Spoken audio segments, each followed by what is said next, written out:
പ്രമേഹം നിങ്ങളുടെ കണ്ണുകളെ ബാധിക്കാതിരിക്കാൻ അല്ലെങ്കിൽ കാഴ്ച നഷ്ടപ്പെടാതിരിക്കാൻ സഹായിക്കുന്ന ആയുർവേദത്തിലെ ഒരു ഔഷധം അത് ഏതാണ്, അതെങ്ങനെയാണ് ഉപയോഗിക്കേണ്ടത്, ഈ കാര്യങ്ങളെക്കുറിച്ചാണ് നമ്മൾ ഇന്ന് സംസാരിക്കുന്നത്. ഞാൻ ഡോക്ടർ ധീരജ്. പ്രമേഹം കുറേ നാൾ നീണ്ടു നിന്ന് കഴിയുമ്പോൾ അത് നമ്മുടെ കണ്ണിലെ ചെറിയ രക്തക്കുഴലുകളെ ബാധിക്കും. പിന്നെ കണ്ണിൽ നീർക്കെട്ടുണ്ടാകും, കണ്ണിനുള്ളിൽ ബ്ലീഡിങ്, രക്തസ്രാവം ഉണ്ടാകും. ഇതിന് ചെയ്യുന്ന ചികിത്സ എന്ന് പറയുന്നത് കണ്ണിലേക്ക് ചെയ്യുന്ന ഇഞ്ചക്ഷൻ, ലേസർ, സർജറി ഒക്കെയാണ്. പക്ഷെ അപ്പോഴും ഈ അസുഖം, ഈ റെറ്റിനോപ്പതി എന്ന് പറയുന്ന കണ്ടീഷൻ പ്രോഗ്രസ് ചെയ്തു പോകും, വഷളാകും അസുഖം. അവസാനം രോഗിക്ക് കാഴ്ച പൂർണ്ണമായും നഷ്ടപ്പെടാം. അപ്പൊ ഇതിനെ പ്രതിരോധിക്കുന്നതിന്, ഈ അസുഖം വരാതിരിക്കുന്നതിന് നമ്മളെ സഹായിക്കുന്ന ഒരു ഔഷധമാണ് ത്രിഫല. ത്രിഫല എന്ന് പറയുന്നത് നെല്ലിക്ക, താനിക്ക, കടുക്ക. ഇത് മൂന്നുമാണ്, ഈ മൂന്ന് കായ്കളെയാണ് നമ്മൾ ത്രിഫല എന്ന് ഉദ്ദേശിക്കുന്നത്. അപ്പൊ ഇത് ഉപയോഗിക്കുന്നത് കൊണ്ട് നമ്മുടെ കണ്ണിലെ ചെറിയ രക്തക്കുഴലുകളെ നമുക്ക് സംരക്ഷിക്കാം. ഈ റെറ്റിനയുടെ, കണ്ണിലെ നേത്രപടലത്തിന്റെ ആ ഒരു കട്ടി, തിക്നെസ് മെയിൻറ്റെയിൻ ചെയ്യാം. അതുപോലെ തന്നെ പ്രമേഹമുള്ളവർക്ക് നേരത്തെ തിമിരം വരും.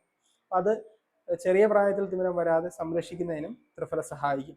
അപ്പൊ ഇത് ഡെയിലി ഒരു 5 തൊട്ട് 6 ഗ്രാം, ഒരു ടീസ്പൂണോളം ഉപയോഗിക്കുന്നത് നല്ലതാണ്. അപ്പൊ ഇത് പല ഫോമിലുണ്ട്. ത്രിഫല ചൂർണ്ണമുണ്ട്, ടാബ്ലറ്റ് ഉണ്ട്, ത്രിഫല ഘൃതമുണ്ട്.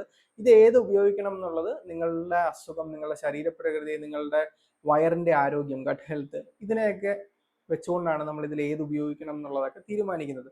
ആരോഗ്യമുള്ള ഒരാൾക്ക് നമ്മൾ ത്രിഫല രസായനം എന്ന് പറയുന്നത് വെച്ചാൽ 1 ടീസ്പൂൺ ത്രിഫല ചൂർണ്ണം, 1 ടീസ്പൂൺ നെയ്യ്, 1/2 ടീസ്പൂൺ തേനിൽ ചാലിച്ച് രാത്രി കിടക്കുമ്പോൾ കഴിച്ചിട്ട് കിടക്കുന്നത് നല്ലതാണ് നേത്രത്തിന്റെ ആരോഗ്യത്തിന്, കണ്ണിന്റെ ആരോഗ്യത്തിന്.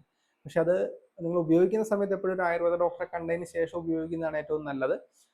കണ്ണിന്റെ അസുഖങ്ങൾക്ക്, നേത്രരോഗങ്ങൾക്ക് ത്രിഫല വളരെ ഉത്തമമായിട്ടുള്ളൊരു മരുന്നാണ്. അപ്പോൾ ഈ വീഡിയോ നിങ്ങൾക്ക് പ്രയോജനപ്പെട്ടു തോന്നിയാൽ മറ്റുള്ളവർക്ക് ഷെയർ ചെയ്ത് കൊടുക്കുക. ഈ ചാനൽ സബ്സ്ക്രൈബ് ചെയ്യുന്നതും പരിഗണിക്കാവുന്നതാണ്.